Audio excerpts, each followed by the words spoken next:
ایک دن حضرت ابراہیم بن ادہم کا بخارا کے باغات کی طرف سے گزر ہوا۔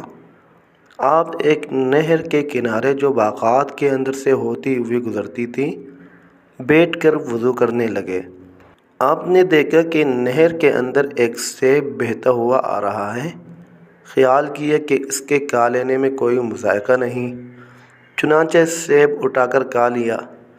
جب سیب کھا چکے تو دل میں یہ وسوسہ پیدا ہوا کہ میں نے سیب کے مالک سے اجازت نہیں لی اور میرا یہ کھانا ناجائز ہے۔ اس خیال سے باغ کے مالک کے پاس گئے اور جا کر اسے اس امر کی اطلاع دے دی تاکہ اس کی اجازت سے حلال مباح ہو جائے۔ چنانچہ باغ کے دروازے پر دستک دی جہاں سے یہ سیب آیا تھا۔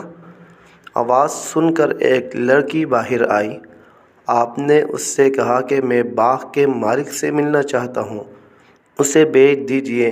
اس نے عرض کیا کہ وہ عورت ہے۔ آپ نے فرمایا کہ اچھا، اس سے پوچھو کہ میں خود حاضر ہو جاؤں۔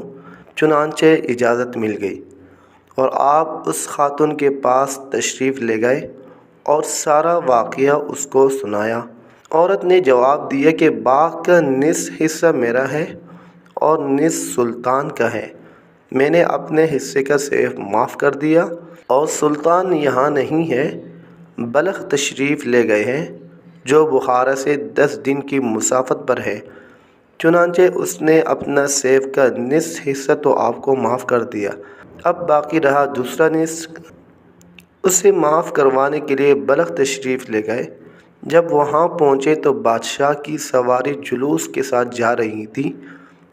اسی حالت میں آپ نے سارے واقعے کی بادشاہ کو خبر کر دی اور نصف حصہ سیب کے معاف کرانے پر طالب ہوئے۔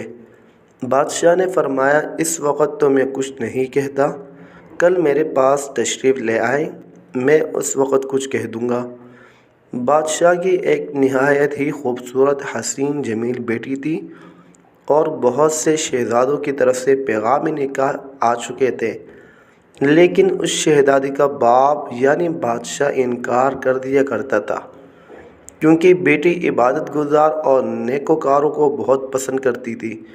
اس لیے اس کی یہ خواہش تھی کہ دنیا کے کسی مشہور زاہد سے ان کا نکاح ہو۔ جب بادشاہ محل میں واپس آیا تو اپنی لڑکی سے ادہم کا سارا واقعہ بیان کیا اور کہا کہ میں نے ایسا شخص نہیں دیکھا کہ صرف نصف سیب حلال کرانے کے لیے بخارا سے یہاں بلخ آیا ہے۔ جب لڑکی نے یہ کیفیت سنی تو نکاح منظور کر لیا۔ چنانچہ حضرت ابراہیم بن ادہم دوسرے دن بادشاہ کے پاس آئے تو بادشاہ نے ان سے کہا جب تک آپ میری بیٹی کے ساتھ نکاح نہیں کریں گے آپ کو نصف سیب معاف نہیں کروں گا۔ حضرت ابراہیم بن ادہم نے کمال انکار کے بعد نکاح قبول کر لیا۔ چنانچہ بادشاہ نے اپنی لڑکی کا نکاح ابراہیم بن ادہم سے کرا دیا۔